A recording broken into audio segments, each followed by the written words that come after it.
nous allons évoquer l'histoire des Salèves. Grâce aux images que nous avons pu retrouver, cela rappellera à certains des souvenirs d'enfance et permettra à d'autres de prendre conscience du chemin parcouru et de témoigner de la vie de nos anciens. Évidemment, nous n'avons pas de très anciennes images d'archives, mais nous avons pu retrouver de nombreux documents. Nous remercions toutes les personnes qui ont contribué à ce recueil d'images.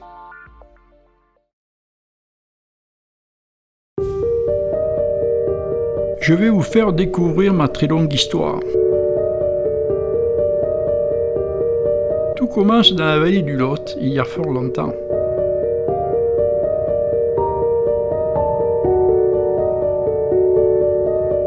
Je suis né dans cette vallée, creusée par l'érosion de la rivière, où les hommes se sont installés depuis des millénaires.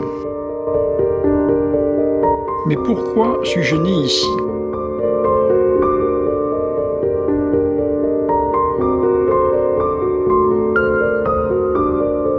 Remontons à la fin du XIe siècle dans les temps reculés du Moyen Âge.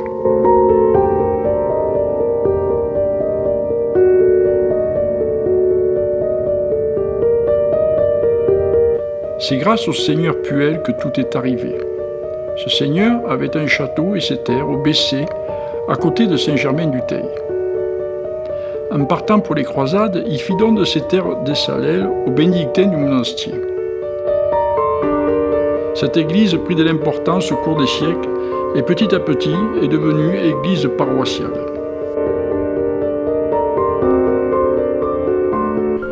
Un monastère est une sala, une maison fortifiée pour le prieur, furent bâtis à côté. C'est autour de ces édifices religieux que je me suis développé et on m'a nommé la Salélas. Les conditions de vie à cette époque étaient rudes. Des récoltes pas toujours abondantes, l'insécurité quasi permanente, les guerres, les épidémies, tout cela laissait peu de répit à mes habitants. Bien sûr, nous n'avons pas d'image de ces époques reculées. Dans les années 1360, je suis entouré par une enceinte pendant la guerre de 100 ans. En 1562, les habitants ont nommé un des leurs Anglic-Boisson avec 9 florins d'or annuels pour bien les garder contre les routiers. Ce même Anglic-Boisson, en 1563, défendit héroïquement le château des Salelles contre les réformés. Certains parlent du passage d'un bras du Lot derrière moi.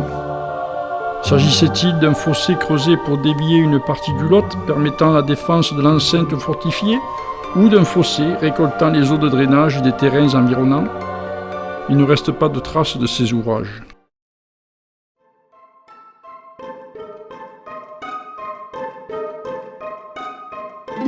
Au XVIIIe siècle, nous avons eu un seigneur à Chabannes, vassal de celui de Malavieille. Il s'agissait du chevalier Glaise, dont la maison domine encore le milieu du village. Une de mes premières représentations apparaît sur cette carte Cassini au XVIIIe siècle. On peut me voir sur cet extrait avec le pont, le moulin, l'église, ainsi que tous les hameaux faisant partie de ma commune aujourd'hui. L'Arbucel, Pontillac, Nomonté, Montredon, Chabannes. Vous remarquerez que dans la vallée, il n'y avait pas de route principale. Pour aller de Chanac à Marvejols, la route principale passait par Chabannes.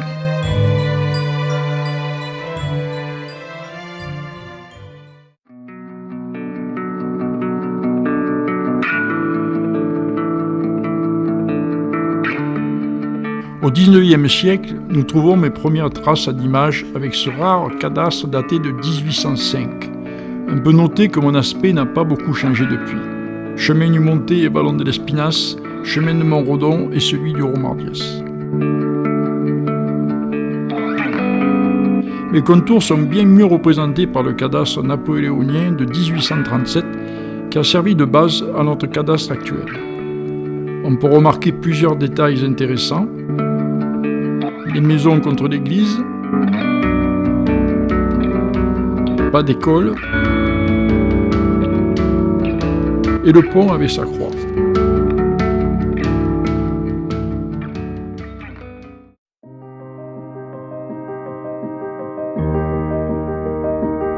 Nous voilà déjà au XIXe siècle, et les progrès de ce siècle vont bouleverser mes environs et le cadre de vie de mes habitants. Dans les années 1840 est construite la route royale Toulouse-Lyon, devenue maintenant nationale 88. Ici, le plan de l'ouvrage d'art permettant le passage du Romartiès. Puis vont s'agrandir les chemins muletiers pour devenir des petites routes facilitant l'accès à tous les hameaux de la commune.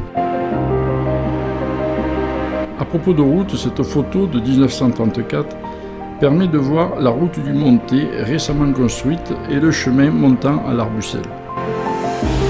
Sur cet extrait du cadastre de 1933, on voit en jaune le chemin d'accès de l'Arbucel et en rouge la route du Montet. Pour les travaux, des carnets topographiques comme celui-ci étaient établis. Puis bien plus tard, à la fin des années 80, le tracé de la nationale fut remanié pour répondre à l'augmentation du trafic, vu des travaux en août 88 avant les tours. En mars 2014, on procède à l'aménagement du carrefour de la nationale 88. Les travaux débutent par la démolition de l'ancienne maison de Mademoiselle Bonenfant.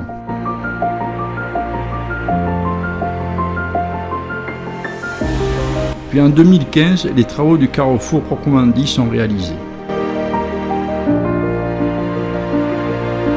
Revenons en 1875, on s'affaire le long de la vallée du Lot pour construire la voie ferrée avec ses multiples ouvrages, tunnels, ponts. La voie ferrée arrive chez moi en 1884. En bouleversant un peu mes paysages et en apportant un nouveau moyen de communication à mes habitants. Entre 1873 et 1875, les études se font avec des plans comme celui-là, où l'on voit que le tracé a changé de position au niveau de Salelles pour venir s'adosser à la nationale. Et un autre plan décrivant le pont de fer datant de 1874. Pour les travaux, une carrière a été ouverte à proximité du village, au Coustas, permettant de fournir des pierres pour les ouvrages d'art de la voie ferrée. Le 3 mai 1884, c'est l'inauguration du tronçon Le Monastier-Mende. On peut voir ici la gare du Villars-Salelles vers 1920. Et là, en 1930, avec un arrière-plan sur les hauteurs, le village. La gare a été désaffectée en 1953 et la halte des Salelles fut construite. Ensuite, la plateforme de la gare fut exploitée par l'entreprise industrielle de 1955 à 1965 en atelier de préfabrication de poteaux électriques en béton destinés principalement au département de la Lozère. Des hommes du village y ont travaillé. La gare en 1987 peu avant sa démolition. Toujours la même année, avec l'autorail passant à proximité. La gare fut démolie un peu plus de 100 ans après sa construction en 1995. Les pierres ont été stockées autour, au bord de la nationale 88. Nous avons pu en préserver certaines. Autre changement en cette fin de 19e siècle, l'arrivée des écoles dans les villages de la vallée. À partir de 1890, mes petits habitants vont enfin pouvoir aller à l'école dans de bonnes conditions. Avant la construction des écoles publiques, la classe était faite dans des maisons d'école. Nous savions qu'il y en avait une ici et une autre ici. Tous les enfants du village ne suivaient pas ou peu les cours. Le projet des écoles a été validé en 1884. Il s'agissait alors d'un programme communal. Il s'agissait d'un groupe scolaire pour les Salelles pour 55 à 60 élèves et les écoles mixtes de l'Arbucel, environ 28 élèves, et Chabannes, 16 élèves. La construction de l'école des Salelles était prévue au départ auprès du seigneur. Mais la population était contre car il s'agissait d'un terrain sectionnel. En octobre 1887, après négociation auprès de l'administration, il a été décidé de finalement construire l'école à sa place actuelle en expropriant les Badarous, propriétaires de la ferme. Parcelle numéro 50 sur l'extrait du cadastre de 1837. La ferme a été démolie et les pierres stockées à la Bichère. En contrepartie, les habitants vont fournir le bois de charpente et trier les pierres pour la construction. Voici le plan de la construction de l'école des Salelles. En jaune, les constructions existantes et en rouge, le projet de l'école. L'école était conçue en deux parties, avec un côté fille et un côté garçon.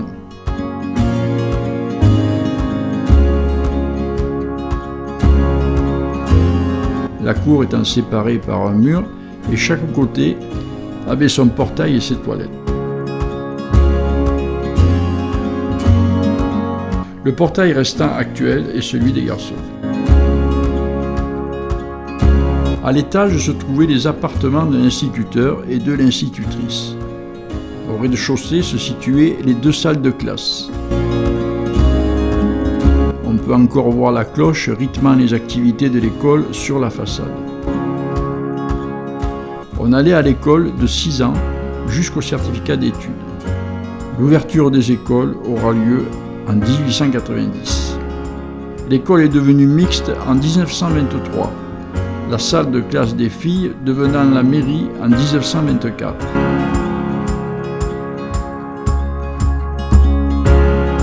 Depuis son ouverture, de nombreuses générations d'élèves se sont succédées, avec également de nombreux instituteurs et institutrices.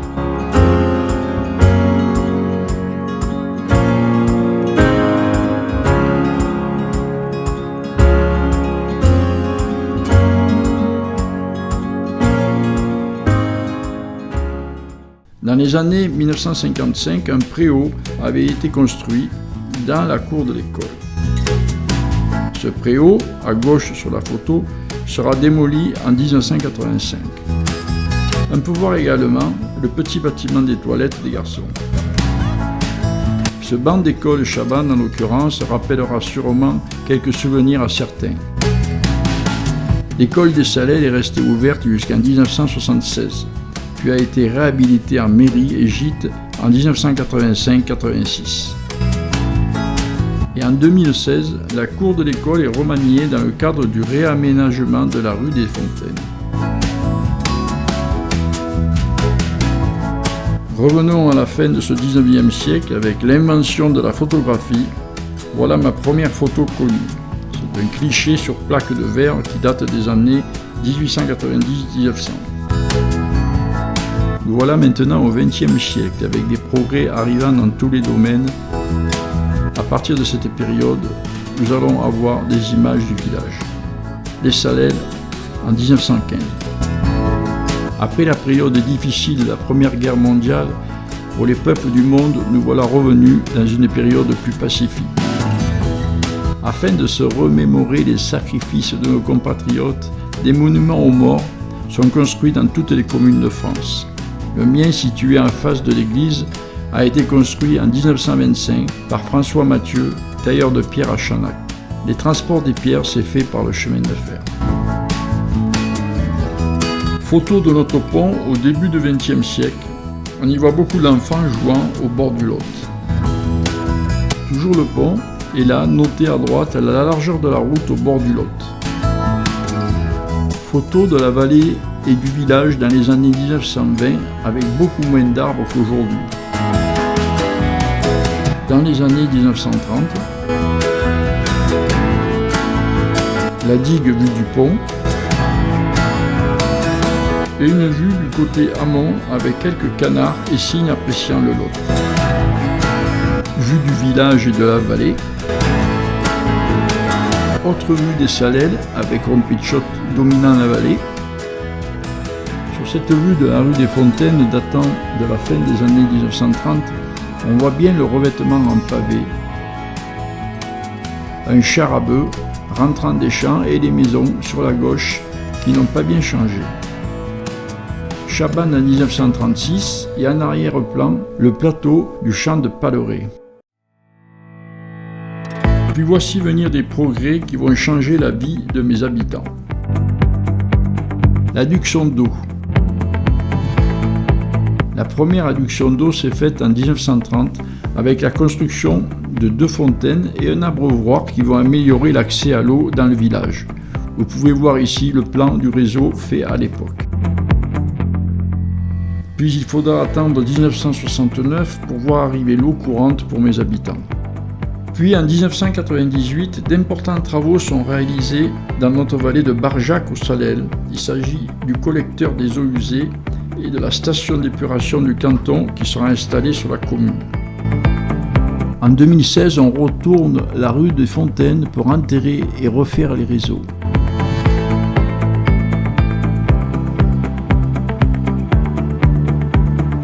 Puis vint l'électricité.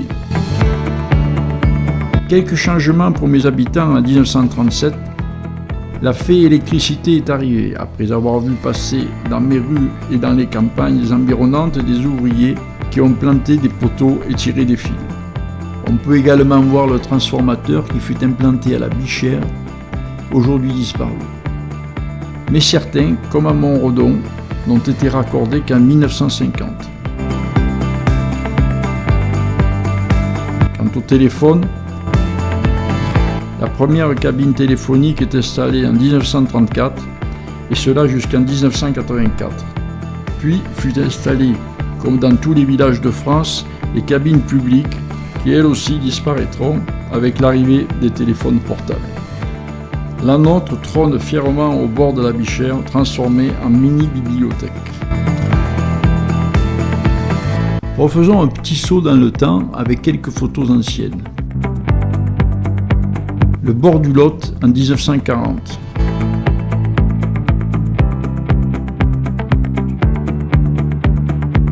Le coche de Sauveterre dominant la vallée et le village. Le Monté. Chabannes et sur la droite le Villard.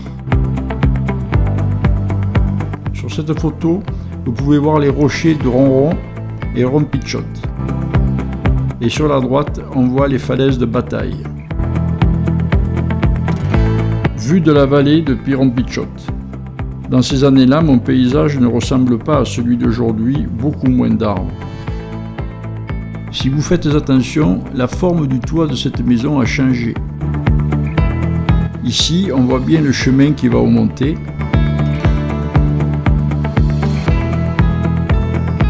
Voilà mes premières photos en couleur.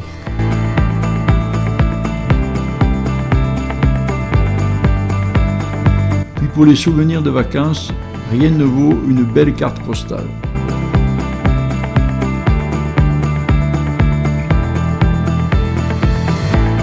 Petite image nostalgique, des vaches passant sur le pont. Puis à partir des années 1970, nous avons des documents filmés nous rapportant avec plus de détails la vie de chez moi.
centrale électrique.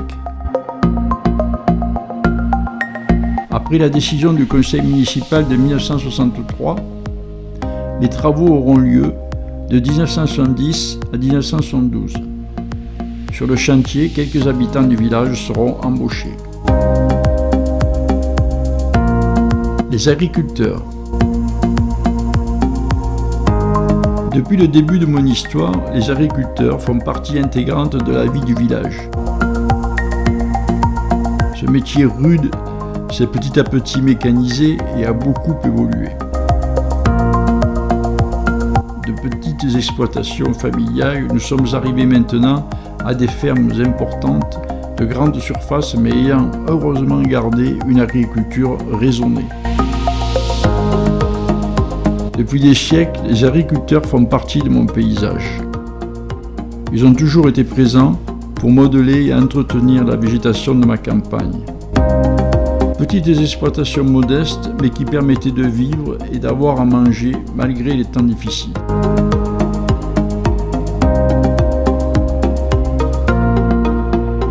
Nous n'avons plus le bonheur de voir les troupeaux de vaches et de moutons traverser mes rues.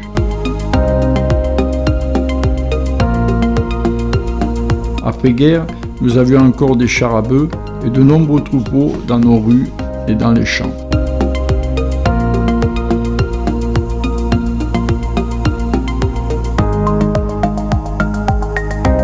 Vue du village avec la maison Bonenfant au bord de la nationale et au-dessus les vignes.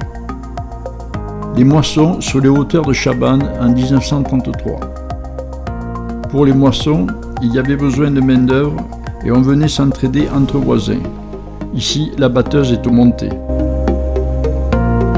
Puis la mécanisation est arrivée. Et petit à petit, disparition des petites exploitations.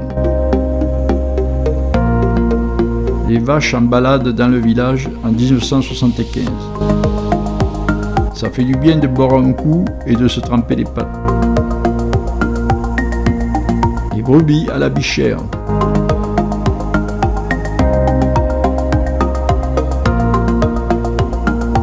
La laiterie.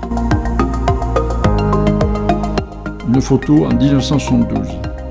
Afin de favoriser le lait produit par les brebis, des petites laiteries permettaient de traiter le lait principalement pour la fabrication du fromage. Celle de Salelles se trouvait à côté du moulin. Elle a été réaménagée en auberge et restaurant La Loze au début des années 70. Le moulin. Le moulin est déjà présent sur les cartes Cassilly du XVIIIe siècle. Le dernier meunier fut M. Meffre, décédé en 1952. Le moulin aujourd'hui. La digue permettant l'alimentation du moulin fait partie aujourd'hui de notre patrimoine.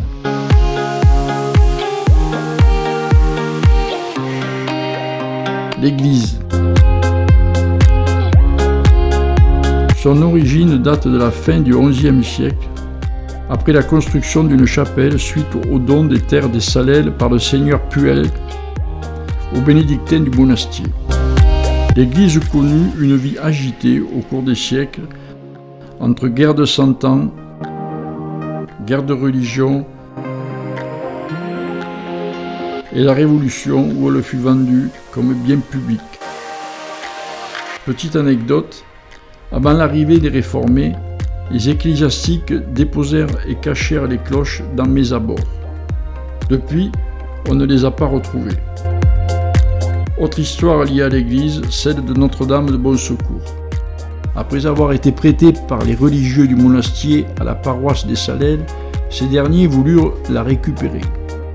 Sur le chemin du monastier, les bœufs transportant la Vierge ne voulurent pas traverser le ruisseau Romardiès.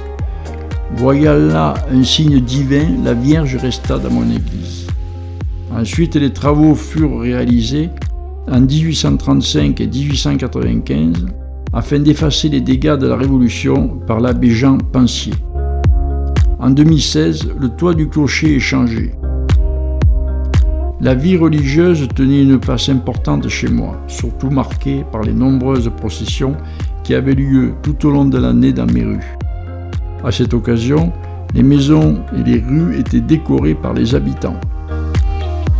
Notre-Dame de Bon Secours devant l'église avant la procession. La procession en haut de la rue des Fontaines. Cette tradition se poursuit encore de nos jours avec la procession du 15 août. Les pèlerinages faisaient aussi partie des traditions bien ancrées. Ici, les paroissiens de la paroisse de Salelles dans les années 1960 avec l'abbé Malzac au centre. Communion en mai 1944.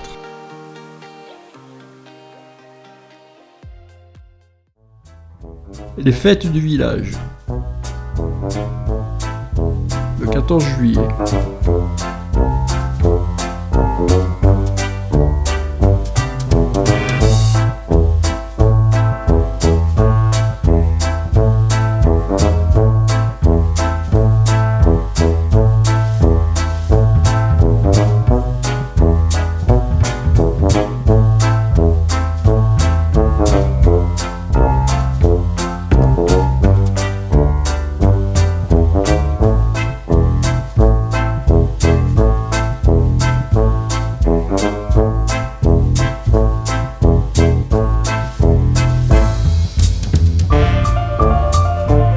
À Saint-Jean,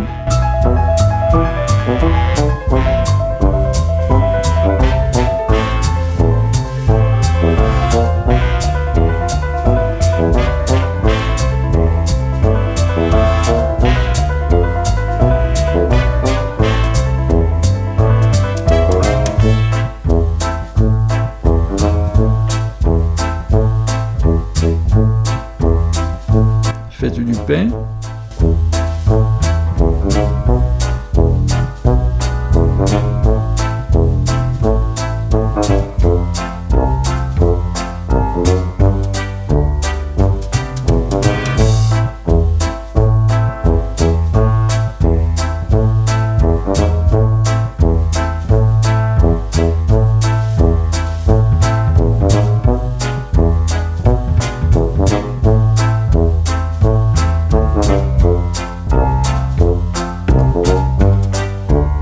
Fête votive.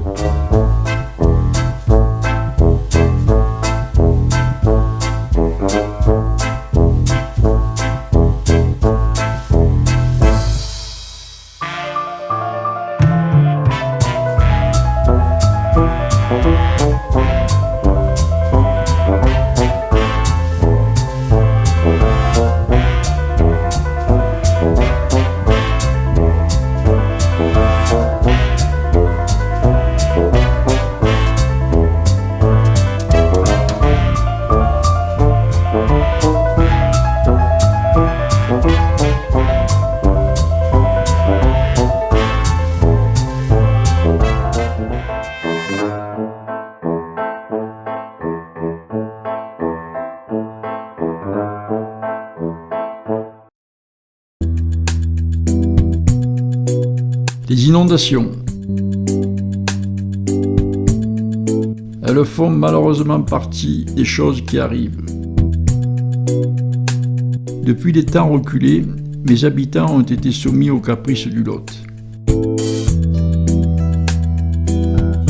Ils ont pris des mesures, par exemple escaliers pour monter aux étages habitables des maisons.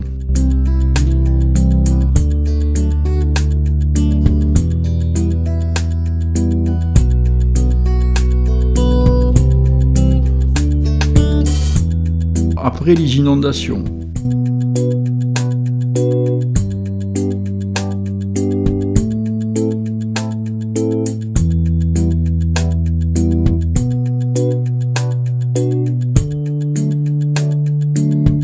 La peste. Des années 1720 à 1723, le Gévaudan fut terriblement meurtri par l'épidémie de peste, dont le premier foyer se situait à Coréjac, seulement à 5 km à vol d'oiseau de Salelles. Un corps de troupes royales était stationné à côté de l'Arbucelle pour éviter la propagation de la maladie. Nous fûmes miraculeusement préservés par ce mal, il n'y a eu aucune victime à déplorer.